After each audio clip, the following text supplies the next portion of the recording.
Assalamualaikum warahmatullahi wabarakatuh. Nama saya Lutfia Andrian, NIM saya 0704183141 dari Prodi Biologi, Fakultas Sains dan Teknologi Universitas Islam Negeri Sumatera Utara.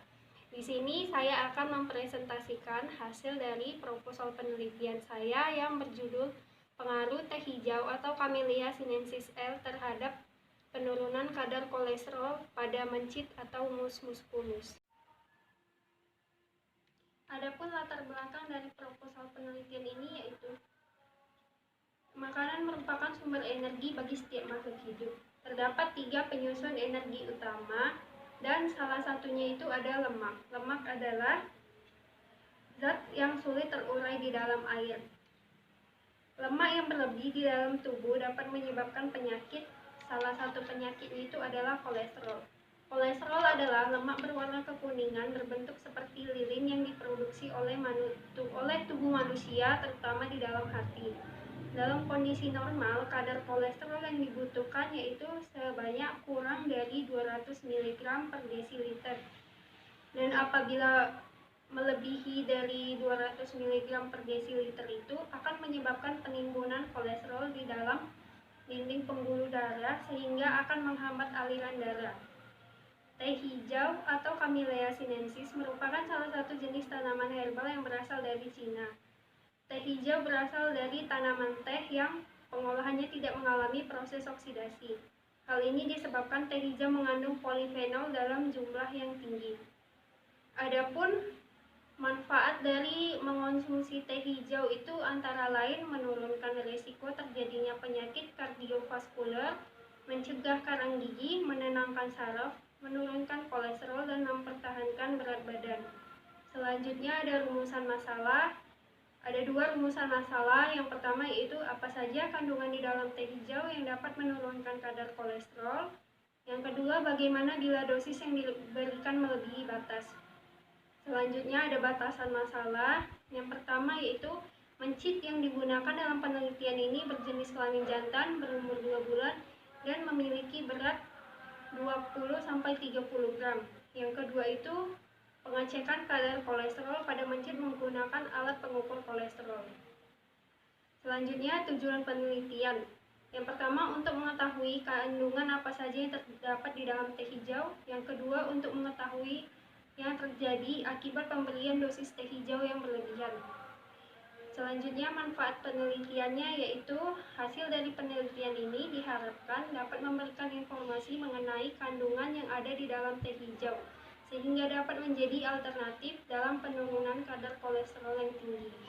Kolesterol adalah suatu zat lemak yang beredar di dalam darah, berwarna kekuningan dan berupa seperti lilin. Diproduksi oleh hati dan sangat diperlukan oleh tubuh. Kolesterol termasuk golongan lipid yang tidak terhidrolisis dan merupakan sterol utama dalam jaringan tubuh manusia. Kolesterol secara terus-menerus dibentuk di dalam hati. Bahkan sekitar 70% kolesterol dalam darah merupakan hasil sintesis di dalam hati, sedangkan sisanya itu berasal dari asupan makanan. Kolesterol yang diproduksi oleh tubuh itu terdiri dari dua jenis, yaitu kolesterol HDL atau High Density Lipoprotein atau disebut juga dengan kolesterol baik, dan yang kedua itu ada kolesterol LDL atau Low Density Lipoprotein yang biasa disebut juga dengan kolesterol jahat. Ada gejala kolesterol. Gejala kolesterol kebanyakan dialami karena pola makan dan gaya hidup sehingga menimbulkan kolesterol yang tinggi. Seseorang memiliki kadar kolesterol yang normal jika ukurannya itu 160-200 mg per desiliter.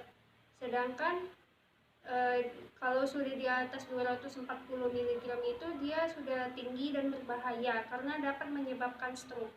Adapun beberapa gejala pada kolesterol yaitu yang pertama ada nyeri pada dada. Kadar kolesterol jahat atau LDL yang cukup tinggi bisa menjadi salah satu komponen pembentukan plak di pembuluh darah atau aterosklerosis yang bisa memicu penyumbatan darah jantung dan memicu terjadinya nyeri pada dada. Yang kedua ada sakit kepala belakang, yaitu pusing yang terjadi karena akibat pembuluh darah yang tersumbat. Jika dibiarkan akan membentuk plak dan sumbatan yang akan memicu stroke. Yang ketiga ada kram atau kesemutan. Kolesterol tinggi berkaitan dengan munculnya gangguan pada salah satu saraf di tubuh yang menyebabkan kram atau kesemutan. Yang keempat ada santelasma. Santelasma merupakan noda berwarna kuning muda pada ujung kelopak mata dan kelamaan akan semakin membesar. Dan yang terakhir itu ada mudah mengantuk. Kolesterol yang tinggi membuat aliran darah yang membawa oksigen mengalami penyumbatan, penyempitan, dan menutup pembuluh darah sehingga menyebabkan cepat mengantuk. Hijau dan kandungannya. Teh hijau atau Camellia sinensis merupakan salah satu jenis tanaman herbal yang berasal dari Cina. Tanaman ini banyak dibudidayakan di Asia Tenggara sebagai bahan baku pembuatan obat tradisional. Konsumsi teh hijau secara teratur dapat meningkatkan sistem pertahanan dan memperbaiki fungsi organ tubuh.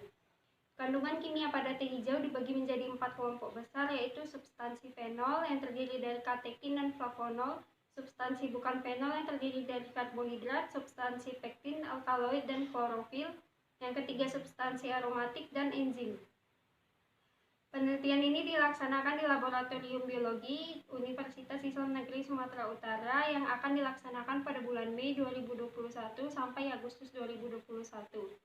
Alat yang digunakan pada penelitian ini yaitu alat tuli, sarung tangan, timbangan digital, gelas beker, Erlenmeyer, alat pengukur kolesterol, kertas saring, blender, kompor, dan gas. Bahan yang digunakan pada penelitian ini yaitu mencit jantan dengan berat 20-30 gram, sebanyak 4 ekor, daun teh hijau 50 gram, aquades sebanyak 100 ml. Rancangan percobaan yang digunakan pada penelitian ini yaitu rancangan acak lengkap atau RAL. Percobaan dilakukan menggunakan 4 ekor mencit berjenis kelamin jantan dengan berat 20 gram. Percobaan terdiri atas 4 dosis teh hijau dengan 4 kali pengulangan. Prosedur penelitian yang pertama ada pembuatan pakan aterogenetik mencit. Pakan aterogenik mencit dibuat dengan mencampurkan 100 gram lemak sapi yang sebelumnya sudah dipanaskan terlebih dahulu dan 50 gram kuning telur yang didapat dari telur yang sebelumnya sudah direbus terlebih dahulu yang dicampurkan ke dalam 1000 pakan tikus berupa beras jagung. Yang kedua ada pembuatan seduhan teh hijau. Daun teh hijau terlebih dahulu dikeringkan dan kemudian dihaluskan dengan blender. Kemudian dipanaskan 100 ml aquades sampai suhu 90 derajat Celcius. Ditimbang daun teh yang sudah dihaluskan dengan timbangan digital seberat 1 gram. Kemudian dituang teh hijau dan aquades yang telah dipanaskan ke dalam gelas beker dengan perbandingan 1:100 dan diaduk selama 5 menit. Ekstra teh hijau disaring ke dalam Erlenmeyer menggunakan kertas saring. Yang ketiga ada perlakuan pada mencit. Mencit yang digunakan sebanyak 4 ekor diadaptasikan terlebih dahulu selama 5 hari di dalam kandang dengan pemberian pakan standar, yaitu beras jagung dan air. Setelah masa adaptasi, mencit diberikan pakan aterogenik selama 5 hari.